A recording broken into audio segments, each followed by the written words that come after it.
Hello, everyone. This is Beastly Eel here, and in today's episode, we're going to be talking about the latest episode of Miss Marvel. So, this is episode 3, and it starts off right where the last one ended, which it's a little after, but not much after. So, what happens is we see that Kamala is with Kamran, couldn't think of his name for a second, and his mother. Now, what we find out is his mother and her other friends are not from this dimension. They are from a completely different dimension, and they call themselves genes. Now, a gene is a very powerful being that is not from this dimension, that's normally known in Pakistani culture, if I believe I'm correct on that. And they're known as many things, genies, all this other stuff, but in the end, they're very powerful creatures that were exiled into this dimension.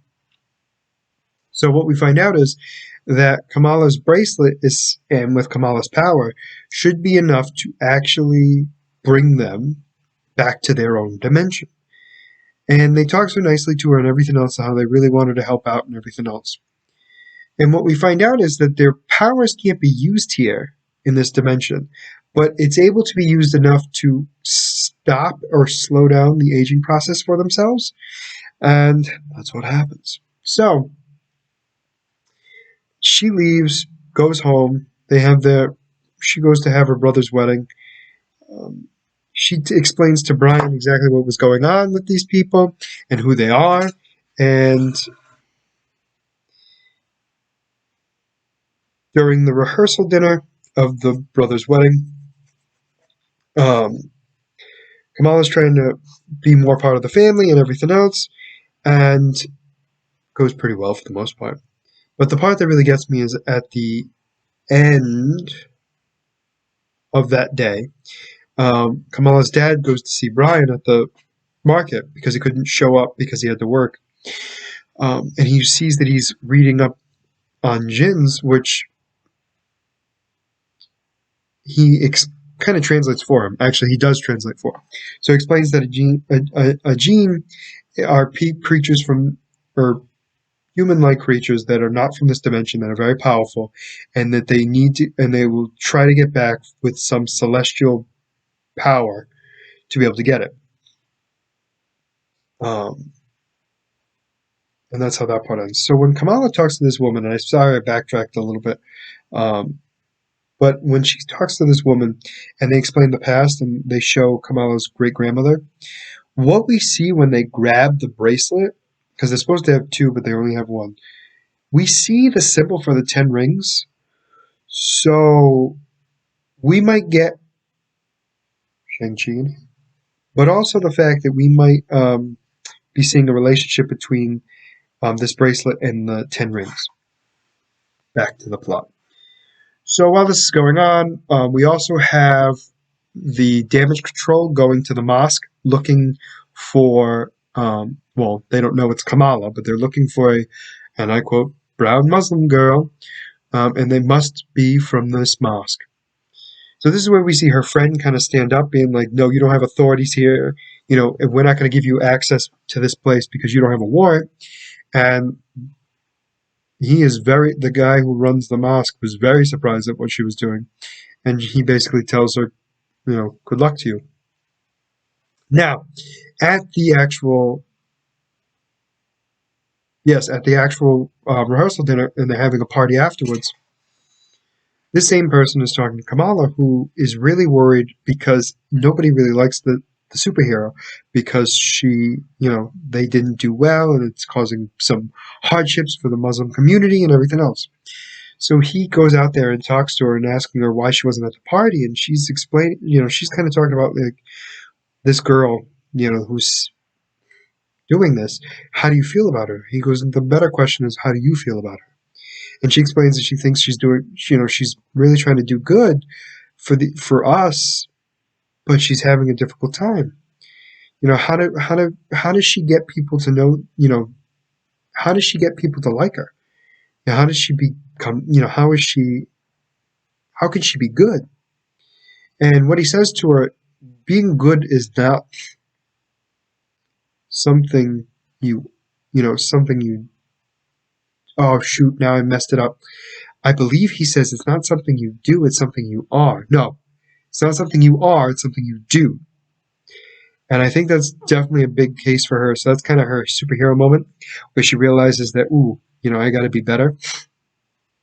So now it's the wedding, and they're celebrating the people's wedding, and it's great. She gets a text from Kamran basically stating, hey, we need your help. And she, after hearing from Brian that it's going to be very difficult and most likely dangerous because the amount of energy that's going to be needed for them to actually create a portal of that magnitude is going to take the power of the sun, is his calculations. And because of that, there's a wide range of error, and it could cause a lot of issues, mostly explosions.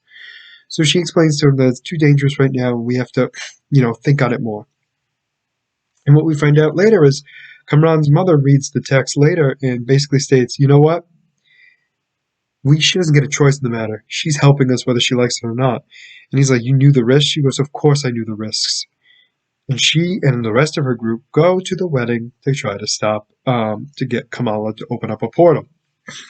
So, it's the wedding, the dances have happened and everything else, and now we see these people come in, but before they do, Kamran comes in to warn her and basically state that you need to be prepared because my mother is cuckoo for Cocoa Puffs, and she gets what she wants whether she has to do something to get people to do it or not. And he basically explains that they're not afraid to kill anybody. So Kamala decides that to distract everyone, she pulls the fire alarm. And now this gets everyone out of there, and Kamala then starts to fight the four. Now, not right away. She kind of tries to be more on the defensive side, but they do a lot to her. So she's running around trying to avoid them and everything else. And it gets to a point where Brian comes to help her. He gets smacked. And she holds her own for the most part. And when he gets hurt, she starts actually being more offensive and starts knocking him down. And she tries to get him to escape, help him escape because he's really hurt. While this is going on, right when she's ambushed or almost ambushed by these four people, the Jeans, Damage Control comes in and starts taking them all out one by one.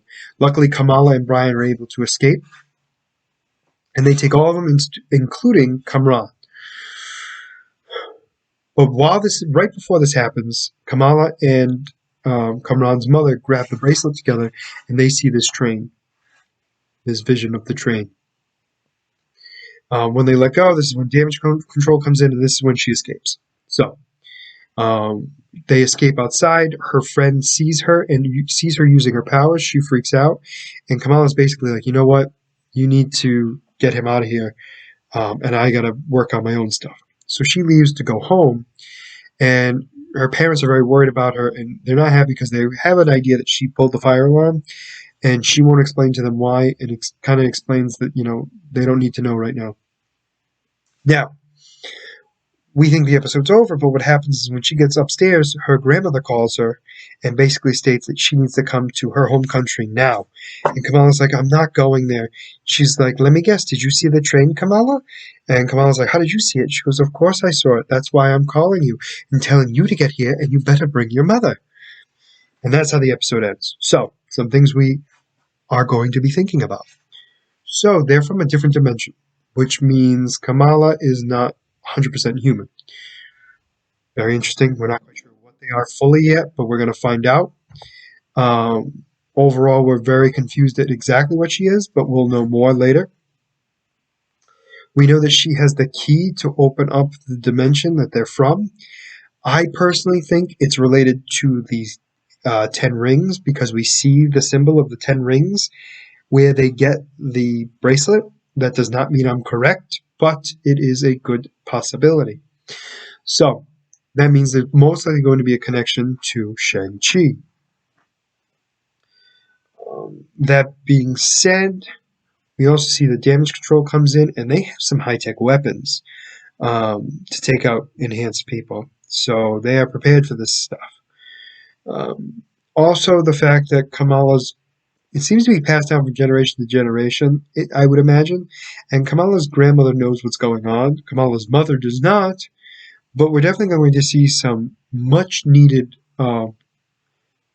understanding of what the heck was going on in the past. and why certain things were happening. So we're definitely going to know more later on, but for right now, that's it that we know of. And who knows, we might see Kamala's great grandmother without us even, knowing about it. So that being said, let me know what you guys think about this episode in the comments. I thought it was decent. It's definitely getting better. I will have to wait to see how the rest of this season goes to kind of rank it compared to everything else, but we'll see. It's definitely much better than I was expecting, which is great. I'm actually happy about it. I'm going to be looking forward to watching it next Wednesday when there's no Obi-Wan. So, like I said, let me know what you guys think in the comments below. Where do you think it's going? Blah, blah, blah, blah. As always, if you like the content you see, please like and subscribe below. Other than that, this is going to be Beastly Eel signing out. Have a great night.